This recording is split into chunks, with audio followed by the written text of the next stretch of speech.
Hello friends आज का हमारे वीडियो का टॉपिक है ट्रांसफॉर्मर क्या होता है। ट्रांसफॉर्मर का वर्किंग प्रिंसिपल क्या होता है, आज के इस वीडियो में हम सीखने वाले हैं।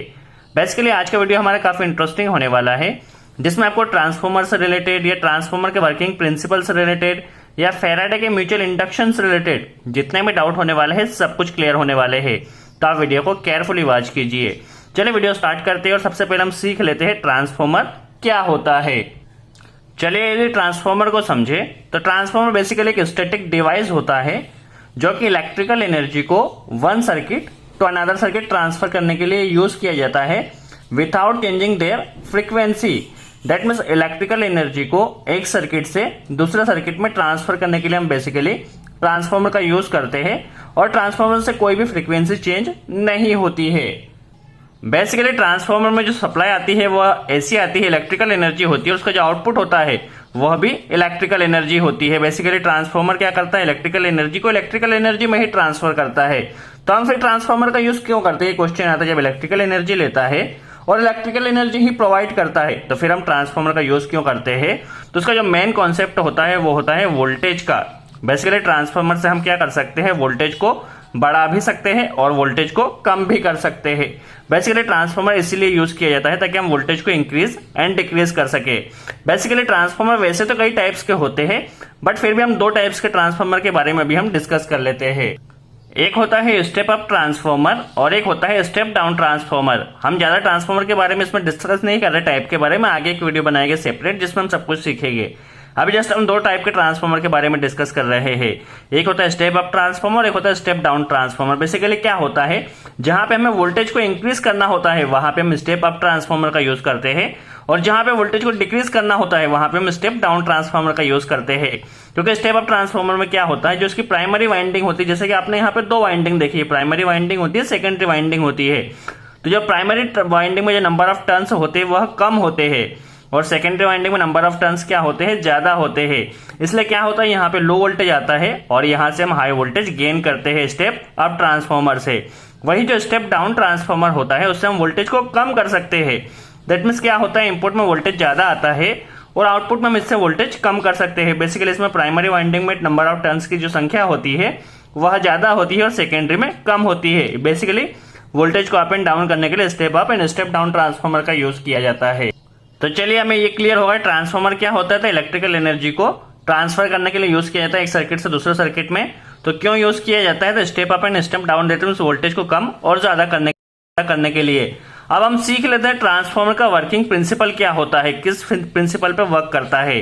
बेसिकली जैसा हम जानते हैं, जैसे भी कि हम कोई कंडक्टर है, उस कंडक्टर में यदि हम इलेक्ट्रिकल एनर्जी को फ्लो करते हैं, कोई भी एक कंडक्टर हो, उस कंडक्टर में यदि हम क्या करते हैं, इलेक्ट्रिकल एनर्जी को फ्लो करते हैं, तो इस कंडक्टर में जैसे ही इलेक्ट्रिकल एनर्जी फ्लो होगी तो इसके आसपास क्या होगा, मैग्नेटिक फील्ड जनरेट होगी। जैसे कि हम जानते हैं जैसे ही कोई भी इलेक्ट्रिकल एनर्जी फ्लो होगी तो मैग्नेटिक फील्ड जनरेट होगी।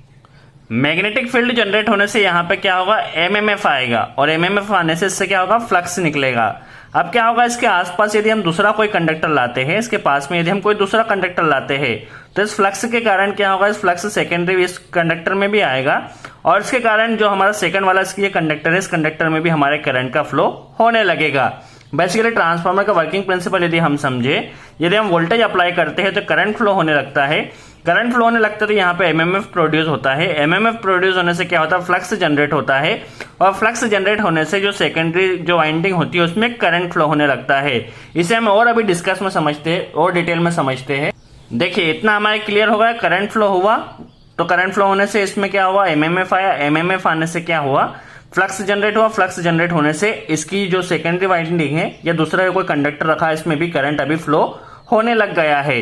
अब हम क्या करते हैं, यदि हम इस सप्लाई को ऑफ कर दे या इसकी डायरेक्शन चेंज कर दे, सपोज अभी यहाँ प्लस यहाँ पे नेगेटिव, तो अब यदि हम यहाँ पे नेगेटिव या यहाँ पे प्लस कर दे या हम सप्लाई को ऑफ कर दे तो ऑफ करने से क्या होगा, देखिए चलिए पहले हम ये क्लियर कर लेते हैं। देखिए अभी यहाँ पे क्या हुआ, करंट फ्लो होने लगा, बट जो सेकेंडरी वाला जो दूसरा वाला कंडक्टर है इसमें कंटिन्यू करंट फ्लो नहीं होगा, ओनली कुछ समय के लिए होगा। देखिए करंट फ्लो हुआ, एमएमएफ आया, फ्लक्स आया, इसमें करंट फ्लो हुआ, बट ये जो करंट होगा कुछ समय के लिए होगा, ज्यादा टाइम के लिए नहीं होगा। इसे हम क्या कहते हैं, डायनामिक इंड्यूस्ड ईएमएफ कहते हैं। जो ये यहाँ पे ईएमएफ इंड्यूस हुआ है इसे हम डायनामिक इंड्यूस्ड ईएमएफ कहते हैं। क्योंकि इसमें करंट जो है वो ज़्यादा टाइम के लिए फ्लो नहीं होगा, थोड़े टाइम बाद सेकेंडरी में करंट फ्लो होना बंद हो जाएगा। अब यदि इस कंडीशन में हम इसकी डायरेक्शन चेंज कर देते हैं, सप्लाई को ऑफ कर देते हैं, सप्लाई को ऑफ कर देने से क्या होगा, देखिए प्राइमरी में करंट जीरो हो जाएगा, प्राइमरी में करंट जीरो हो जाएगा तो जो मैग्नेटिक फील्ड यहाँ पे बनी थी यह मैग्नेटिक फील्ड भी जीरो होने की कोशिश करेगी, और मैग्नेटिक फील्ड जब जीरो होने की कोशिश करेगी तो जो सेकेंडरी वाली वाइंडिंग है इसका अपोज करेगी।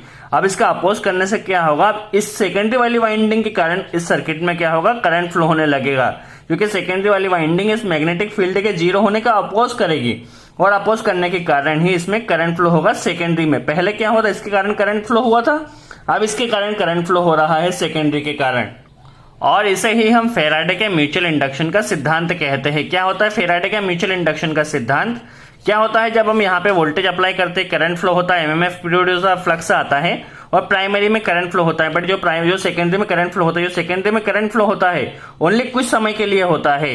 अब जब हम यहाँ से सप्लाई को ऑफ कर देते हैं या हम क्या करते हैं सप्लाई को बंद कर देते हैं तो क्या होता है, इस अभी मैग्नेटिक फील्ड जीरो होने की कोशिश करती है, मैग्नेटिक फील्ड जब जीरो होने की कोशिश करती है तो इस सेकेंडरी वाइंडिंग के कारण अब यहाँ पे करंट फ्लो होने लगता है। इसे ही हम फैराडे के म्यूचुअल इंडक्शन का सिद्धांत कहते हैं। अब जैसे कि हम जानते हैं ट्रांसफार्मर में हम एसी सप्लाई को अप्लाई करते हैं, एसी सप्लाई में क्या होता है, हमारी कुछ समय सप्लाई अप रहती है, कुछ समय यहाँ पे प्लस रहती है, यहाँ पे नेगेटिव रहती है, दैट मीन्स कम ज्यादा होती रहती है, जिसके कारण क्या होता है हमारे ट्रांसफार्मर में कंटिन्यू जो वाइंडिंग है दोनों वाइंडिंग में करंट फ्लो होने लगता है। पहली वाइंडिंग में क्या होता है, वोल्टेज लगाया, करंट फ्लो, एमएमएफ प्रोड्यूस हुआ, फ्लक्स आया, प्राइमरी में सेकेंडरी में करंट फ्लो होने लगा, बट ये करंट थोड़े समय के लिए होगा। अब जैसे ही डायरेक्शन चेंज होगी तो करंट जीरो, यहाँ पे मैग्नेटिक फील्ड जीरो होने की कोशिश करेगी, बस सेकेंडरी वाइंडिंग उसका अपोज करेगी। उस कंडीशन में क्या होगा, इस सेकेंडरी वाइंडिंग के कारण हमारी इस कॉइल में करंट फ्लो होगा। इसे ही हम फैराडे के म्यूचुअल इंडक्शन का सिद्धांत कहते हैं। चलिए हमें समझ में आ गया ट्रांसफार्मर का वर्किंग प्रिंसिपल क्या होता है, फैराडे के म्यूचुअल इंडक्शन का सिद्धांत क्या होता है। अब हम यहाँ पर देखें तो प्राइमरी वाइंडिंग और सेकेंडरी वाइंडिंग के बीच में कपलिंग काम कर रही है।